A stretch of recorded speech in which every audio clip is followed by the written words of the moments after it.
Hello guys, কেমন আছো সবাই? আশা করি সবাই ভালো আছো। আর এখানে দেখো আমি সকালবেলা নাস্তা করার জন্য বসে পড়লাম।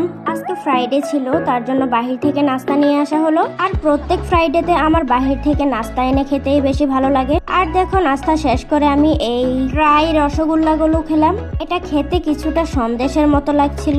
আর ফ্রাইডেতে একটা মজার জিনিস হচ্ছে শুধু খাওয়া দাওয়া, গল্প করা, টুকটাক রান্না বান্না করা। আর এখানে দেখো আমি হালিম খেয়ে নিয়েছিলাম। আর দেখো এটা দুপুরে আমি রান্না করেছি, পুঁই শাক দিয়ে মাছের মাথা দিয়ে রান্না করেছিলাম। আর দুপুরবেলা লাঞ্চ শেষ করে আমি বিকেলে নাস্তা আনার জন্য বলেছিলাম, তো বিকেলে বাহির থেকে পুরি আনা হয়েছিল, পেঁয়াজু।